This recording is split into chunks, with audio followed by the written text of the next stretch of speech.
weekend.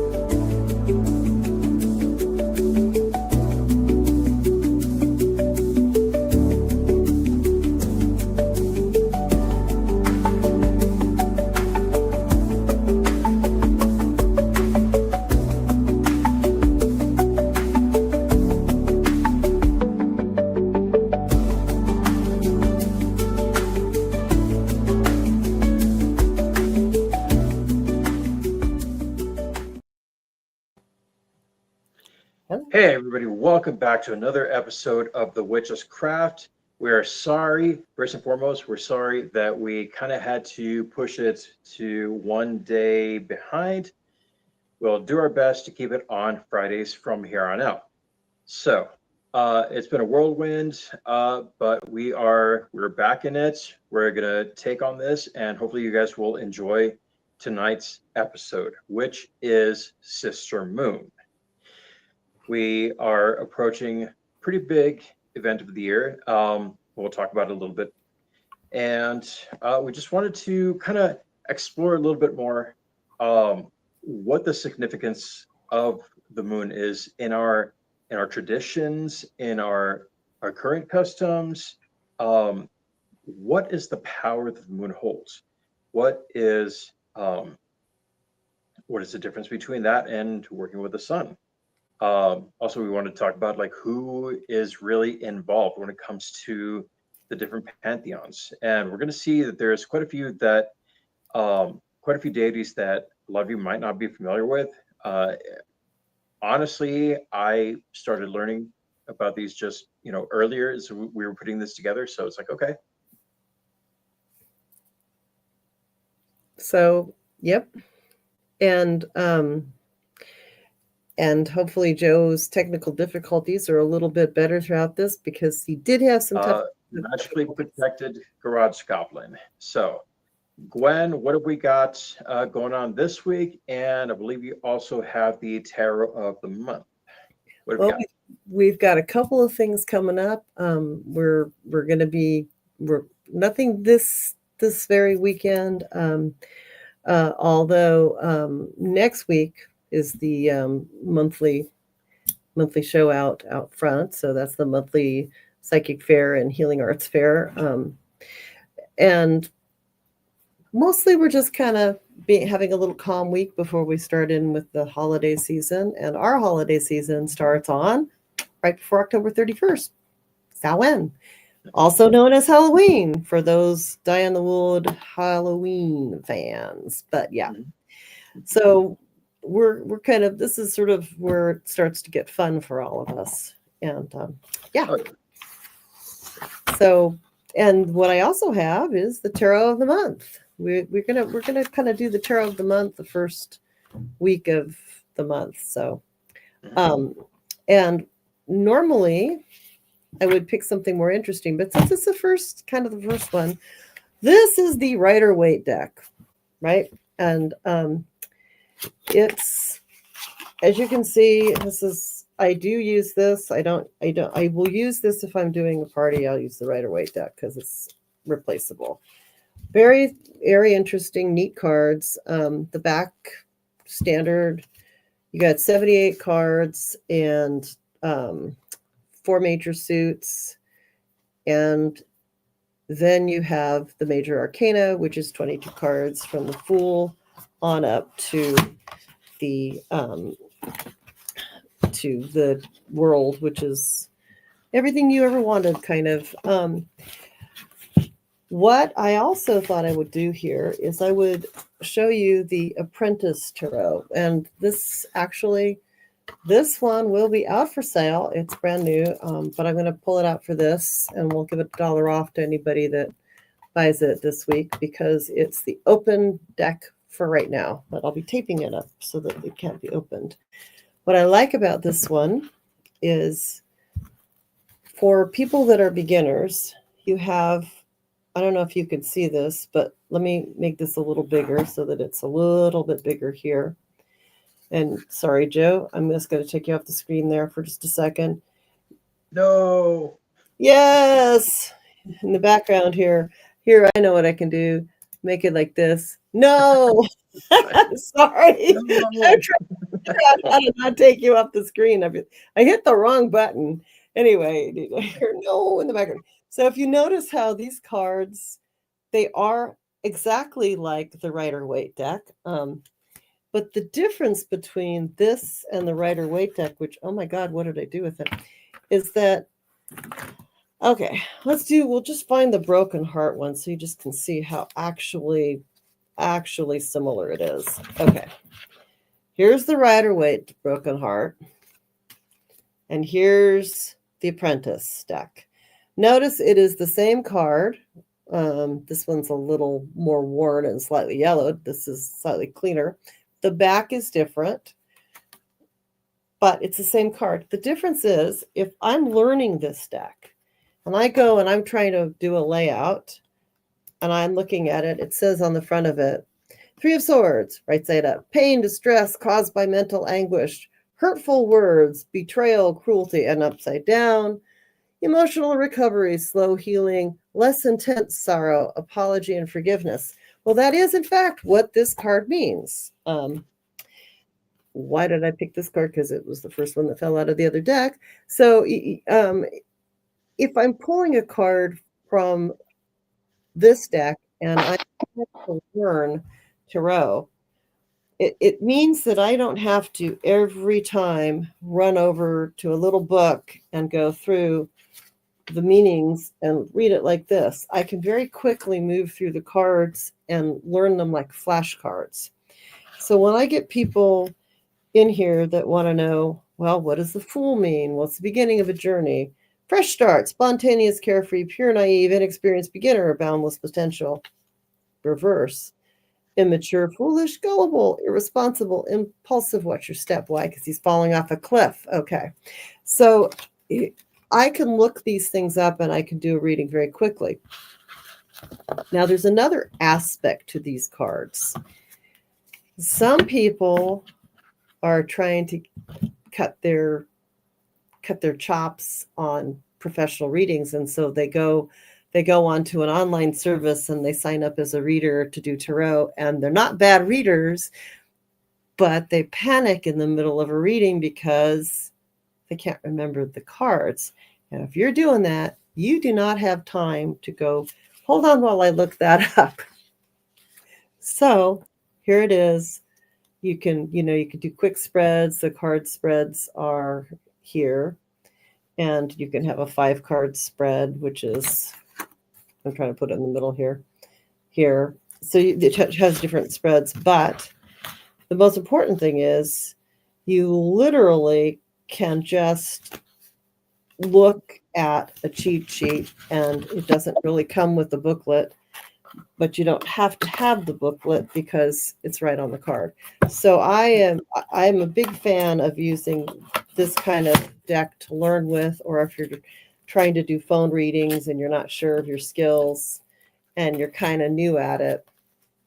We have this, and we also have the starter deck. So that's my tarot deck of the month. And also, too, it's a little bit more sepia in color than the Rider-Waite deck, which is a little bit brighter yellow. So it's a little gentle. I like that deck. Do I use it? Well, I'm kind of past that, but if I had a moment where I had to go on the phone or something, I might. I have a different one that I use, but anyway, that's my tarot of the deck. So it's a good thing. Something new. And Joe, back to you. So there we go. And we've also got I do believe it is time that we get into the real meat of tonight's discussion, which is the moon. So, the biggest question, and I know I came across that when I was starting out. So, why is the moon so significant in our craft? So, Gwen, what can you tell us about that? Well, there's a lot of energy in the moon. People talk about drawing down the moon and so on. But if you really think about why the moon is important. Our bodies are 90% water. There's a tidal pole, there's planetary shifts. So when you think about what it is that the planet does, the moon pulls the water. Women, we get on your cycle. What is it? It's a lunar cycle. If your body is really healthy, you're on a lunar clock every month. What happens till you age out and it's not necessary anymore? If you plant according to, like, there are certain things you can't plant during certain moon phases. It's what the Farmer's Almanac is about. And I'm probably the worst person to talk about that because I don't have a green thumb at this point. Um, but there's a whole rhythm to life, and the rhythm is tied with the moon and the planets and the stars, and this energy that comes with it. And it's also divine feminine. So we draw our life from the sun, but the moon guides us. So that is, and it's also nice to do a ritual outside of in moonlight. Or when there's a lack of it. Also, this what we're going to talk about Yep. during the new moon magic as well. So, Yep. excuse me. And I will apologize to you guys. With full transparency, if it seems at some point I have zoned out, it's not that I've totally zoned out. It's just the fact that my connection is not that great, and the screen is kind of going blank here. So I do apologize ahead of time, just letting you guys know. But we're gonna power through this. So, And it will get better, hopefully. so um, it's just gonna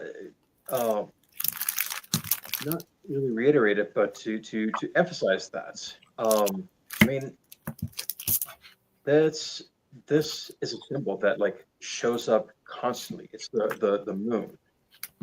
You have the triple moon. You have, obviously the full moon. I mean, Hmm. on designs, on pendants, it's there. And the triple moon is represents the three phases of the goddess: maid, mother, and crone. And so we always have Different we cultures have that that actually have this. representation. Right. Well, that- I'm sorry, it cut out. So when I again, it's a you're thing. talking over me. You're talking over me. So Yeah, well, it's because you kind of, but yeah, the maid, mother, and crone is the three faces. So right. So all right.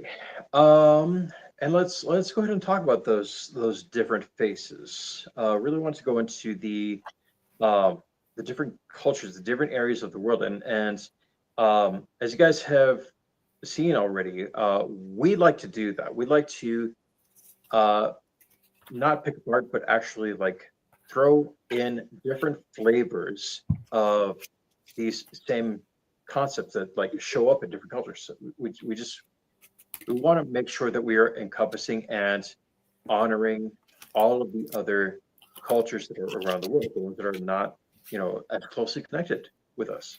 I mean, we're finding ways to actually have them connected.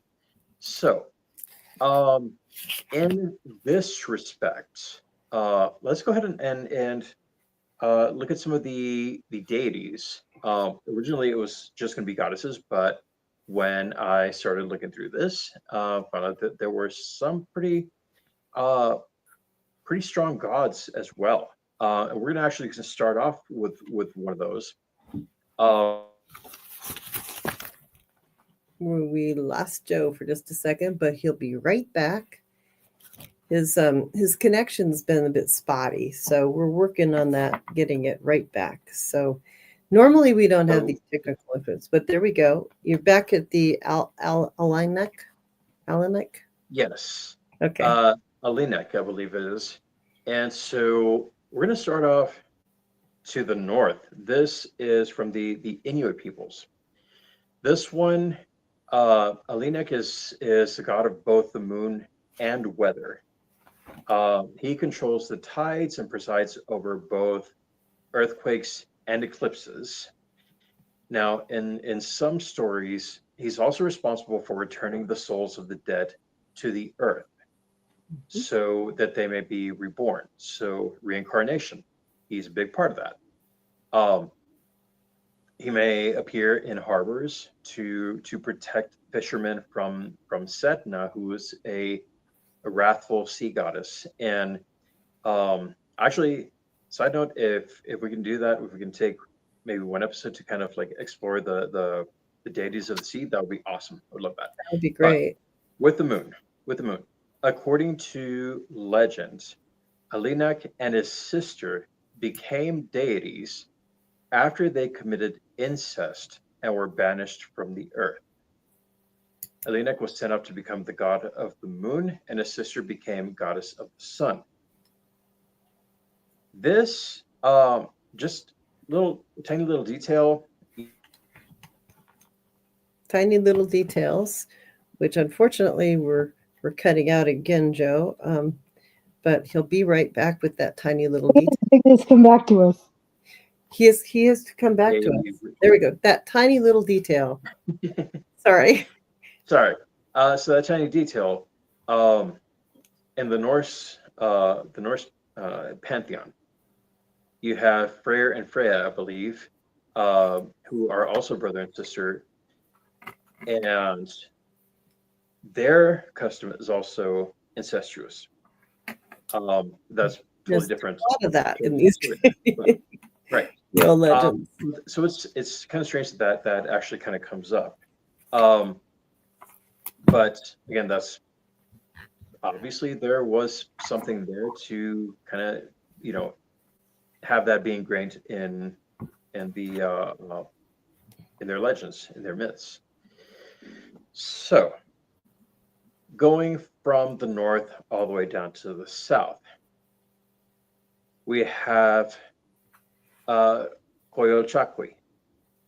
Coyolxauhqui is often referred to as the Aztec moon goddess, who emerges as a prominent figure within the Aztec cosmology. She's depicted as a fierce warrior and a leader. She commands attention and interest as a central character in numerous mythological narratives. Um, And um, one of the things that we're gonna keep on having today is a little bit of these difficulties getting through with what we're talking about. not Only one who there we she's go. not one who stands by. Um, she's got that strength. She's a powerful one, and she leads her siblings in a rebellion against their mother, Porlique. Now, her defiance and subsequent defeat at the hands of Huitzilopochtli, they carry the profound symbolism, reflecting the cyclical nature of life, death, and rebirth in Aztec beliefs. So she rebels against her mother and is defeated, and she is, I believe, decapitated and dismembered. Um, and her defeat serves as a reminder of the powers that Huitzilopochtli possessed and the protective nature that he offered to the Aztec people.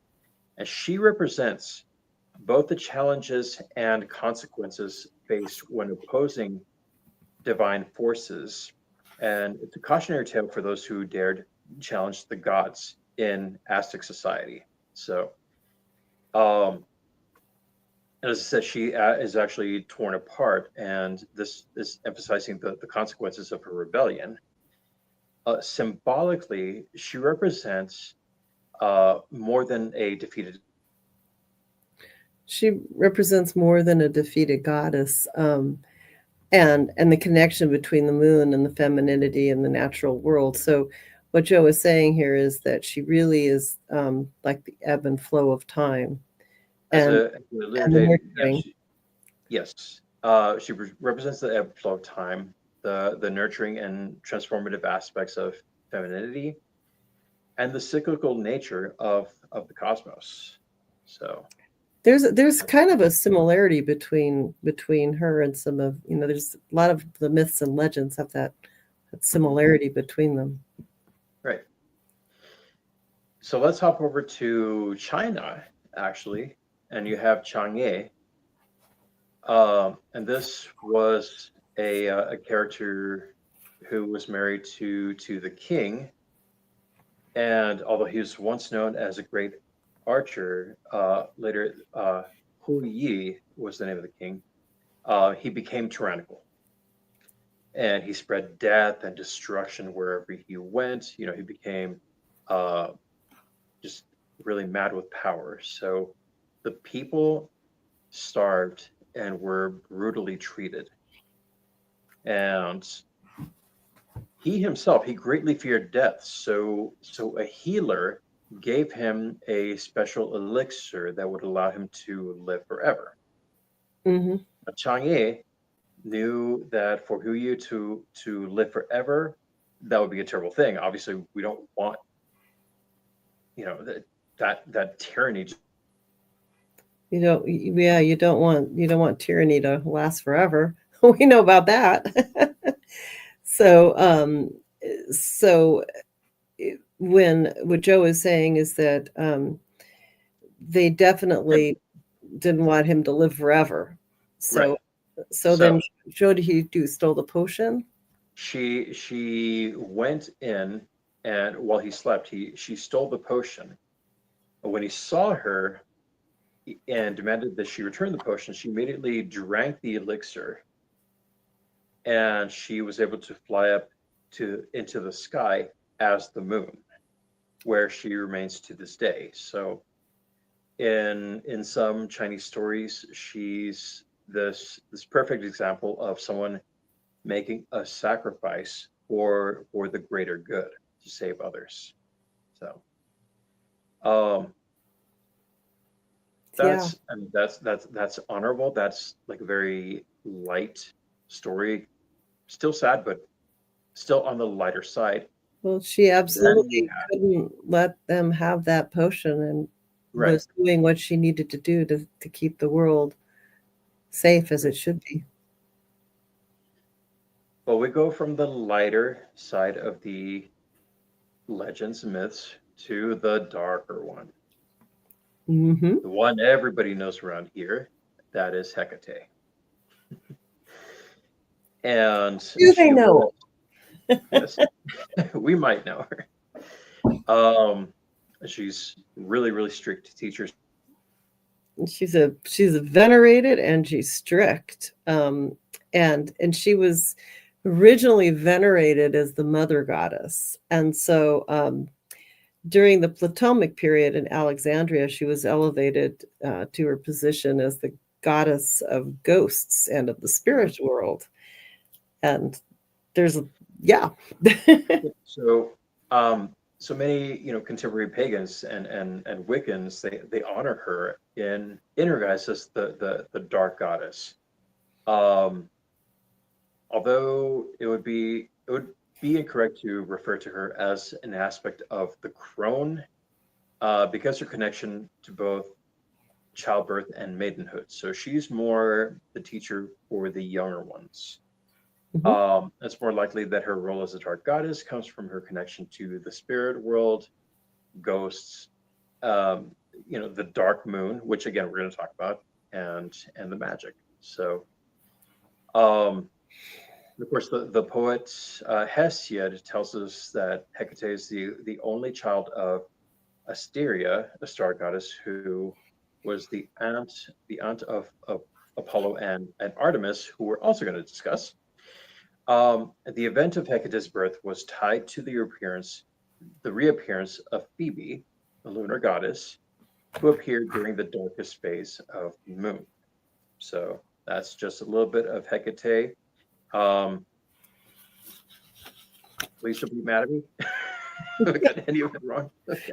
I think Hecate would like people to know more about her, so I feel that she would be okay with this. I could be wrong. I hope I'm not.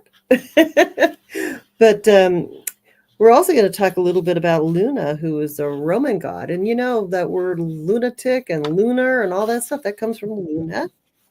And she's her domain is sort of the personification of the moon and the guardian of the night and divine counterpart to Sol, the sun.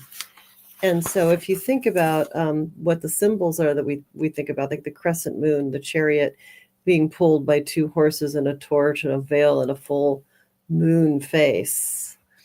So she is very divine, and she serves as the divine embodiment of its celestial presence.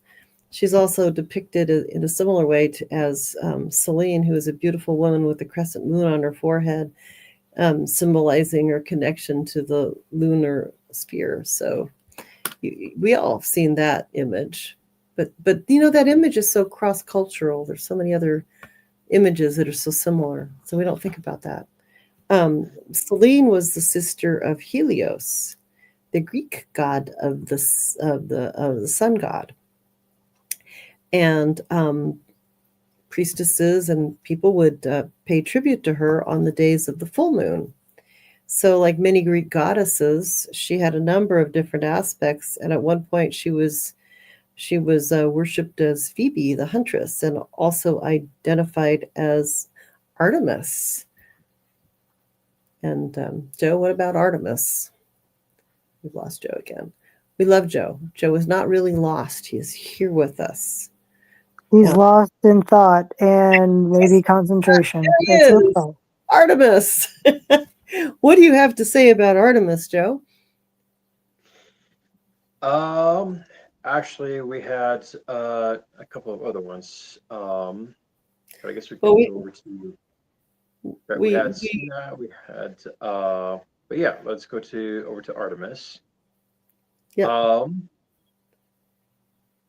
and she is, of course, the Greek goddess of the moon, Mm-hmm. the hunt and wild animals and childbirth. She embodies independence, protection, and the untamed spirits of nature. Um, I'll personally attest to this in a moment. She's typically depicted as a young huntress wearing a short tunic and carrying a bow and a quiver. Mm-hmm. She's often shown with a deer or hunting dogs, emphasizing her role as the goddess of the wilderness and protector of animals. And she's also associated with chastity and is considered a guardian of young girls until marriage. She was not originally a moon goddess, though. Originally, she was the Greek moon. I'm sorry. Originally, the Greek moon goddess again was Selene, and the Greek personification of the moon. Over time, their roles kind of merged, and Artemis also began to. She also she began to be more of a moon goddess. Now, one of the things that I remember from classes years ago is that a lot of the Greek goddesses Little side sort of story. became Roman goddesses. So yeah. So, really quick, this side story with Artemis. There was a point where I'm still kind of starting out with with learning which days were going to work with me, and I had this one particular dream where I was on the steps of what looked like a university, and all of a sudden there was this young girl that she looked maybe early 20s, early to mid 20s. She walked right in front of me.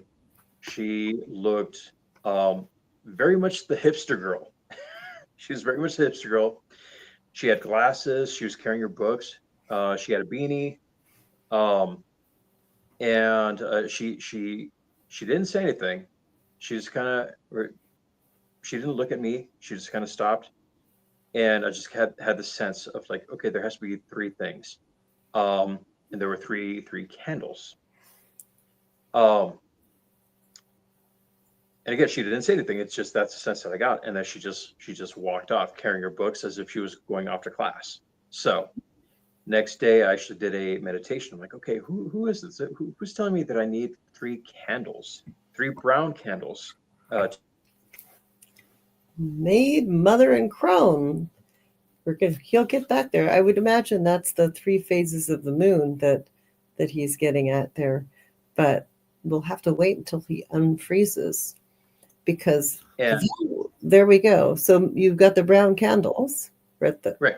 So I had the candles, did a little bit of meditation, and then the true image came through of a woman holding a bow and arrow. And so I thought, okay, were you Artemis? Is this you? Is this who's trying to work with me? And yeah, she drew that bow and that arrow. Like, oh, okay, that's that's a pretty good signal. That's a and good message. The intention there was that I needed to be careful for what was on the horizon.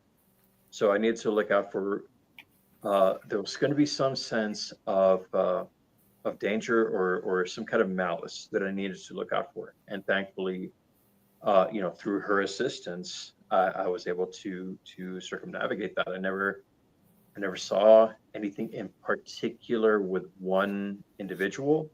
I guess I must have done things right. So she was watching over me. So there you go. So yeah, that is my little story with Artemis. So well, you never know where these things go. You really don't. You really don't. I've seen Odin as this like. Well, I don't know how you've seen Odin, but I had a parrot named Odin, and he was flying all around this office. The cage was right behind me. And I mean, that face is perfect. Like, if I was staring at Odin, I too would just be slack-jawed. Like, what's going on here? well, we that's a good thing. We have our own magically protected peanut gallery who is going to pipe in when we have a moment of lapse of silence because we love our technical difficulties. And Joe, we're so glad you're persevering. It's fine. See, what happened was Tequila has been cursed with the gift of pantomime today, and therefore, as soon as the connection starts to go fix itself, it's going to be great. He's going to be able to do this, and then. So, in the meantime, enjoy the comedic facial expressions. That's it. Try not to. Go on, Joe. You had your experience with Odin.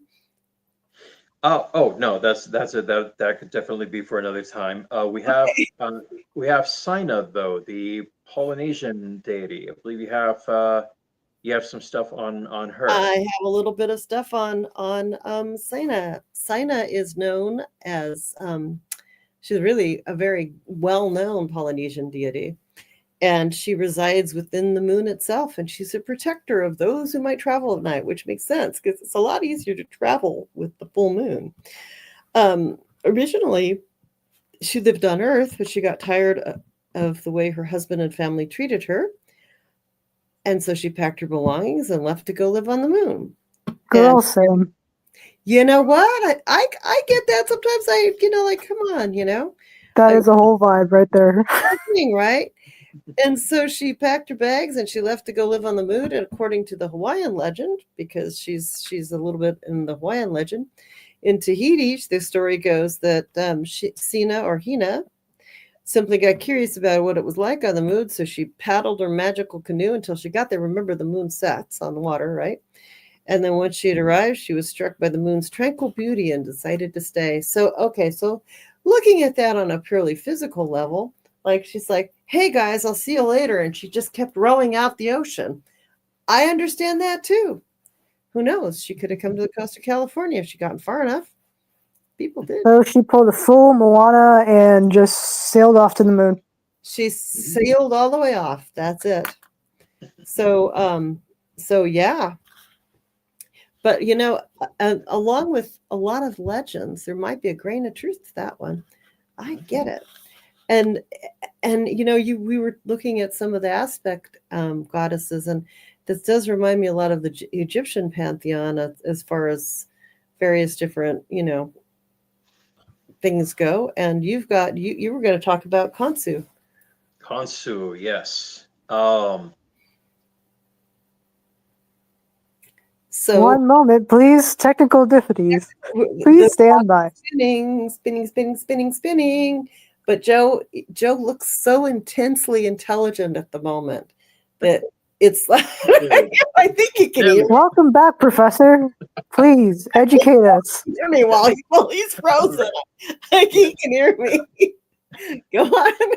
So Khonsu, the moon, time, healing, protection, fertility, childbirth, travel, night, exorcism, divine judgment, kingship, celestial navigation, fate, rejuvenation, oracles, and transformation.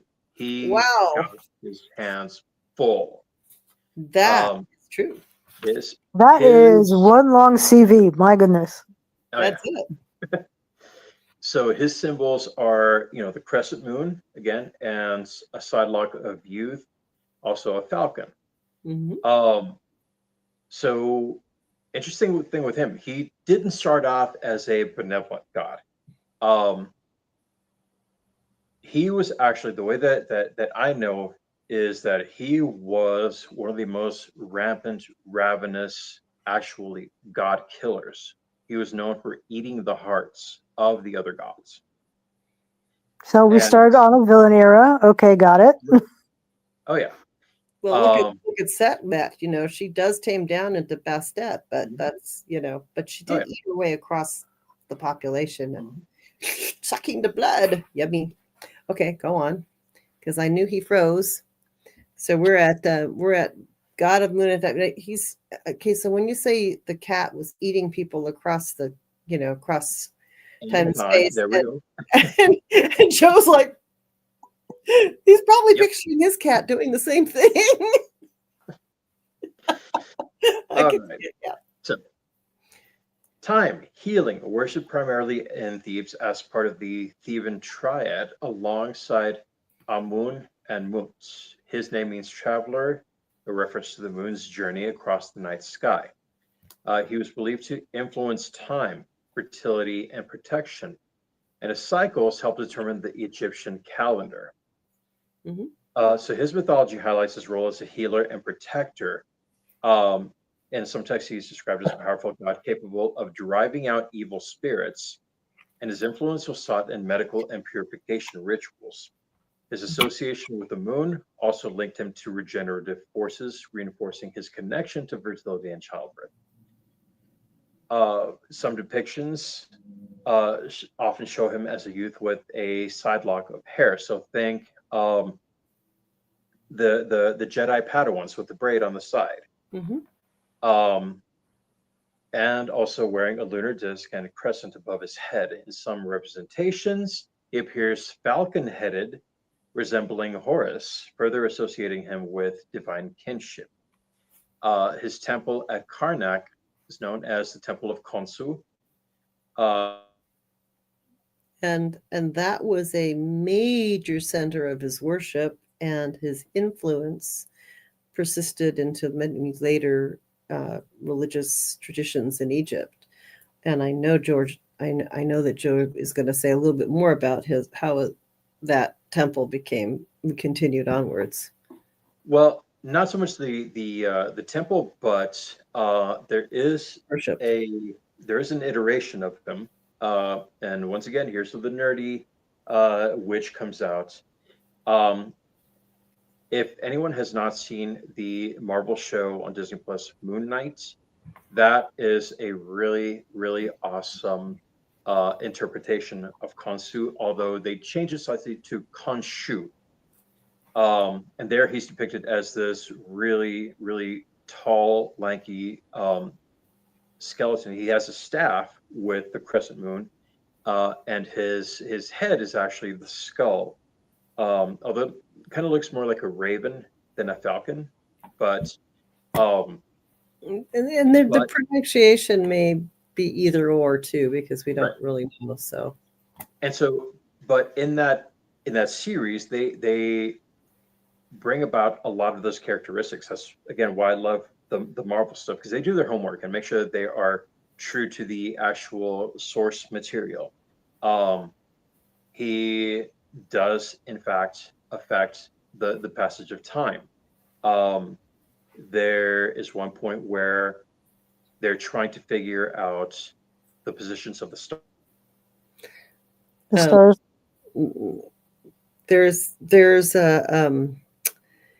there's a lot of different mythology out there, and Joe will recover himself in just a minute. We're going to come back next week with no tech problems.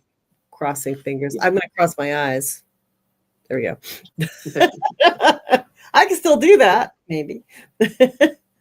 So yeah, that was like I said, one iteration of Kansu. That I loved that.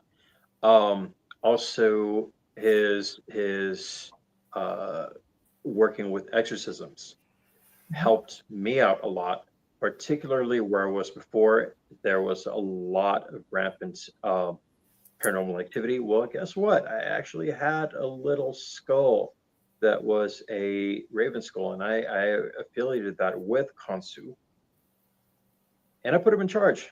Anybody who comes into the house, eat him. Literally, that's what I told him. You Could be feel people Hekati too. Just saying. Yeah. I I know. said, well, I know just one of my friends is listening. She's laughing right now. well, it helped because for that 1 year, everything seemed to kind of die down. Everybody either So he ate them or they stayed away. So that helps. So that's Kansu. Um, really close one that I love to work with. So now you have money. I do, and Mani is Norse. It's interesting because the name is so close to mana, which is the Hawaiian word for, life force, right? But so Mani, which is a Norse god, is the personification of moon. Again, timekeeper of the night. The symbols are the crescent moon, and again, chariots pulled by horses. You're kind of starting to see a theme that some of these religions are very similar, and they're maybe some reasons why these pantheons are similar. So Mani is the Norse god of the moon, revered in Old Norse mythology as the brother of Sol, the sun goddess. He was believed to guide the moon across the night sky, pursued by the wolf Hati, who sought to devour him. And his name, which means moon in Old Norse, reflects the celestial domain. And then Mani was believed to regulate time by determining the movement of the moon, and was associated with the creation of the lunar calendar, which was very central to Viking society. And of course, because they were seafaring and they guided their boats by night. So when the stars, dead reckoning is a thing. You didn't have compasses back then, not really. So there's not a lot known about his direct worship, but his importance is evident in, like, the poet Edda, the poems of Voluspa and Grimanasmal. And I'm not going to say that right, but we know some of those. That there are some well done reiterations of that out there in the world at this point. And then there are also in the prose Edda, where he is described as a divine charioteer who carries the moon across the sky. So we have enough of the Norse mythology and some of the older texts that even though we don't know how directly he was worshipped, but there are references out there. So it's kind of cool.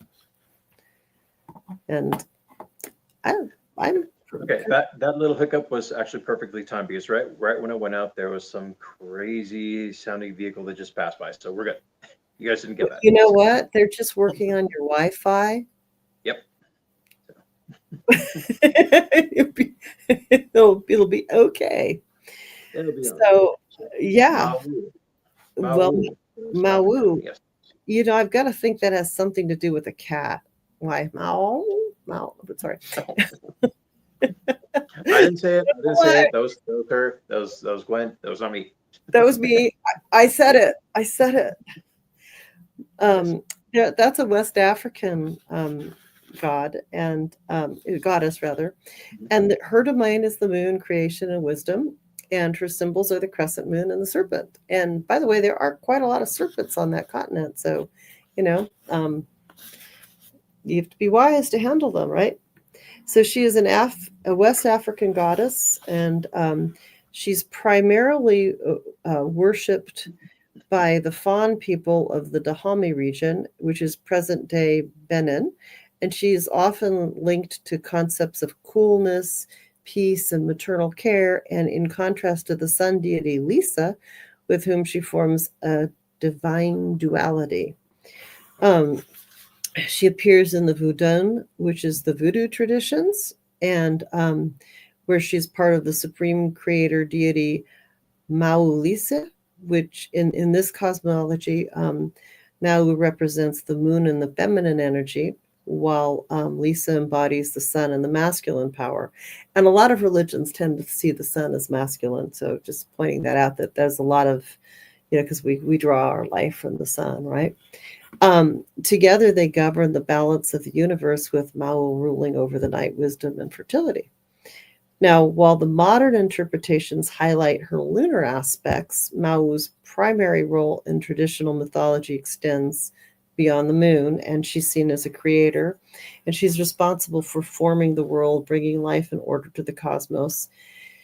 She's associated with coolness and rest, and further strengthens her connection with the moon, which brings relief from the sun's heat. Now, in a continent like Africa, where we tend to associate there's a lot of hot areas, that makes some sense to have a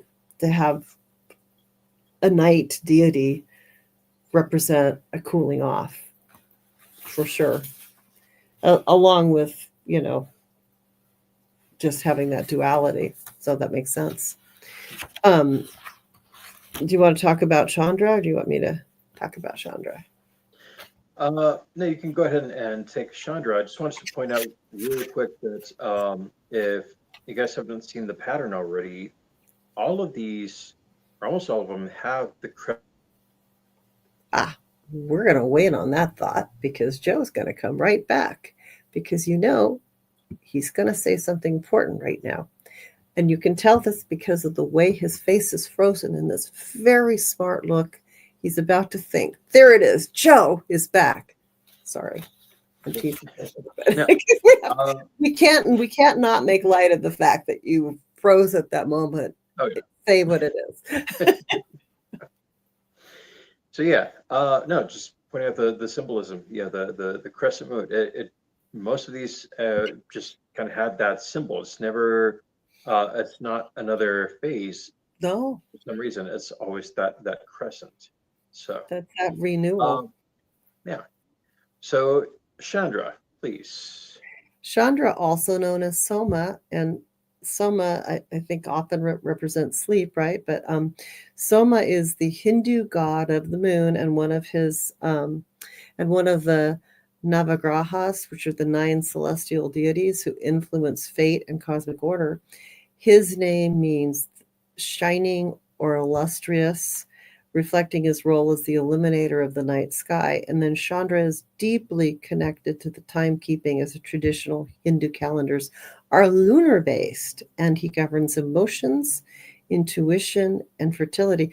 Now, I want you to think about how all of these lunar gods and goddesses, they tend to share these similarities. It's so fascinating. We talk about separateness between people, but really look at how similar these all are. According to Hindu mythology, Chandra rides a chariot. There it is again, pulled by 10 white horses, sometimes as antelope. And he moves across the sky, and he's closely linked to the elixir of immortality. Elixir of immortality, there we go again. Soma, which he both embodies and presides over, making him an essential figure in the Vedic rituals and plant medicine. His influence extends to agriculture, growth cycles, the tides, reinforcing his importance in both celestial and earthly balance. Now, noticing about this part of this elixir of immortality, did we hear a little bit about that in the Chinese religion? I'm starting to see some patterns.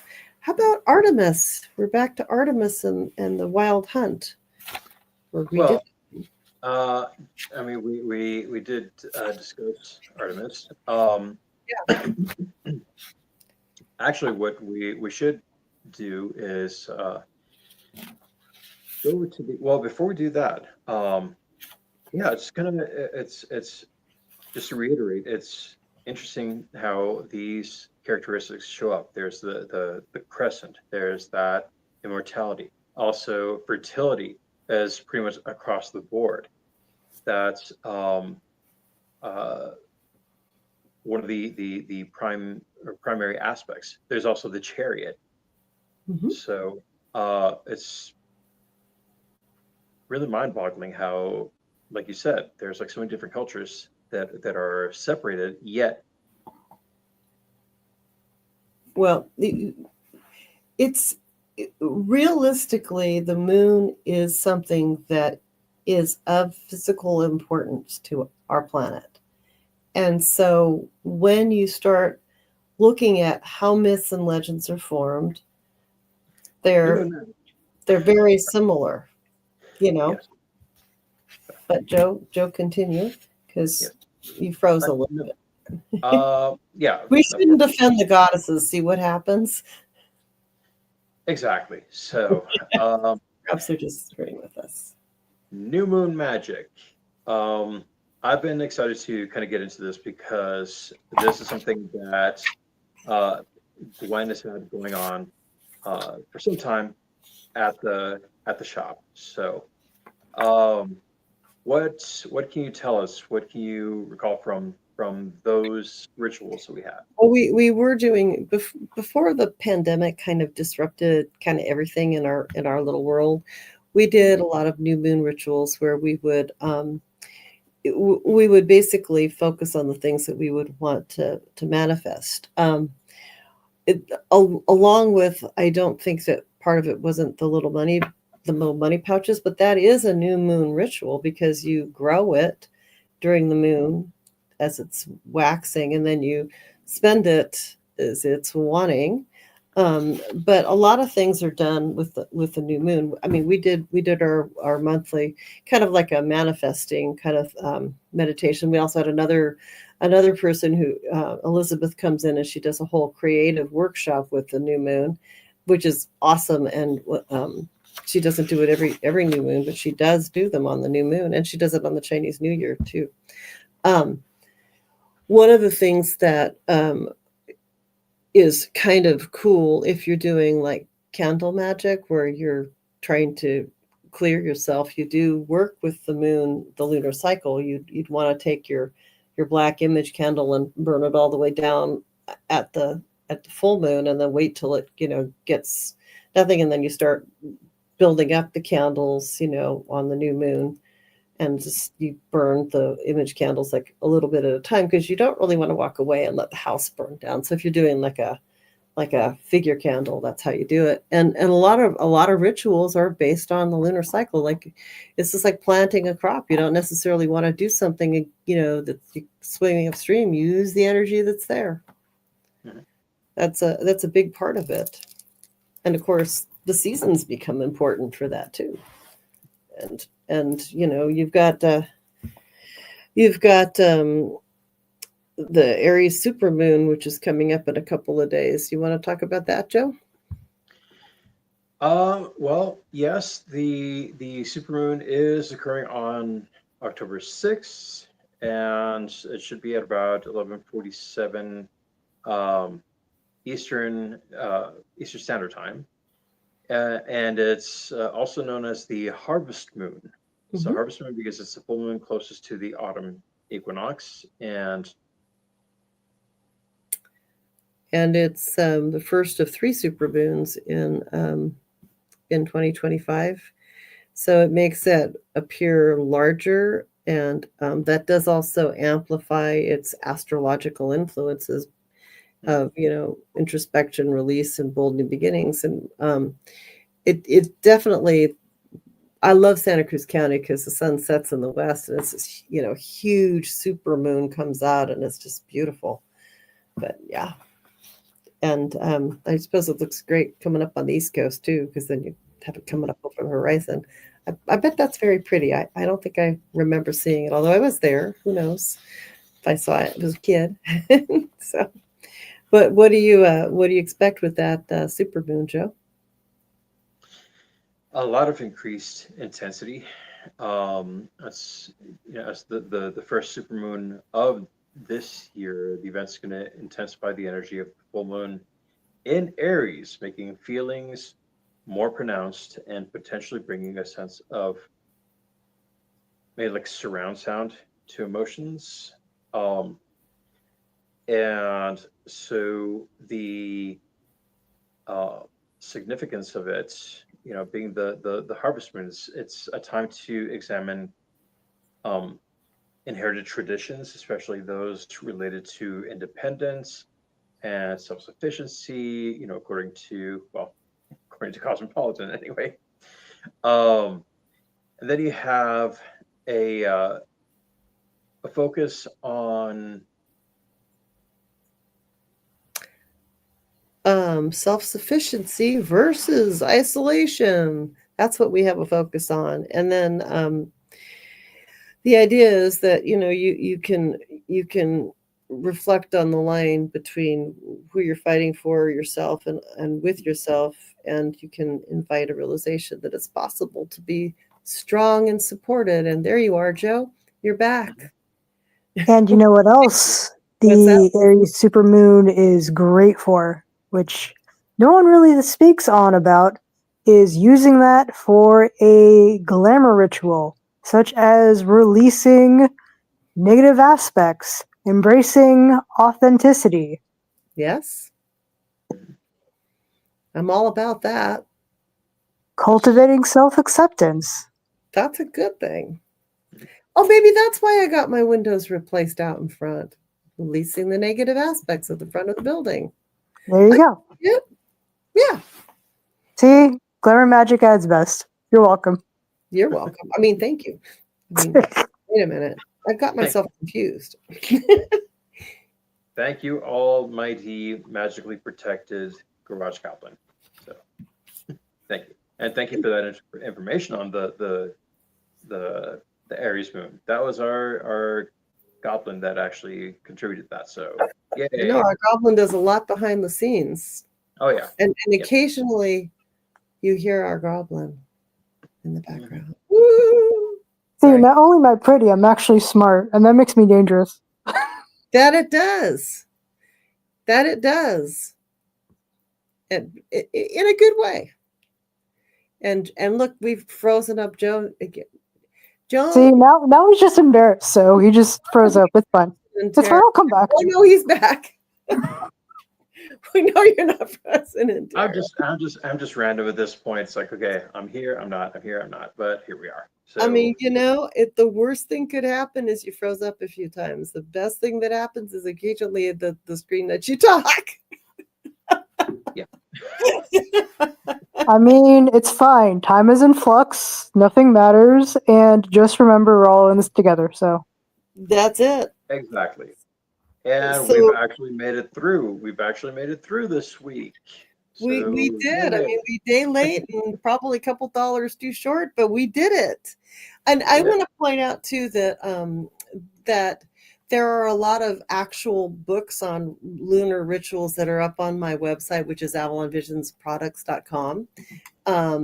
And just adding this to the stage, you can also get our Rider-Waite decks. And if you spend $50, you'll get free shipping. So there are other decks out there, but there you can definitely get them online there. And then let me go back to our other little screen there.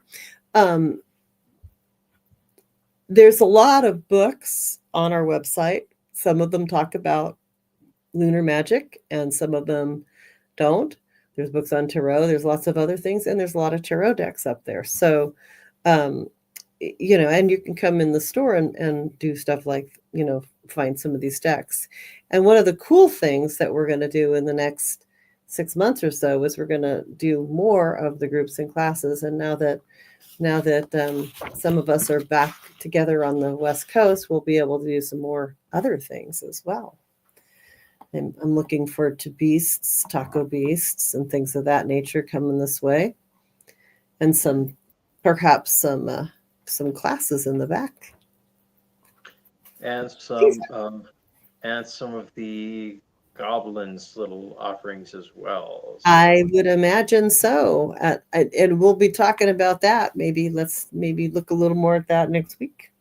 The good thing is we got through today with the technical difficulties in the, all of the same time. Yesterday, I was in no shape to do anything because we got new windows, and I was tired knowing that my employee Sandy, who thank God lives around the corner and actually is a morning person, was able to get here to let them in to switch out the windows. I was tired thinking about it.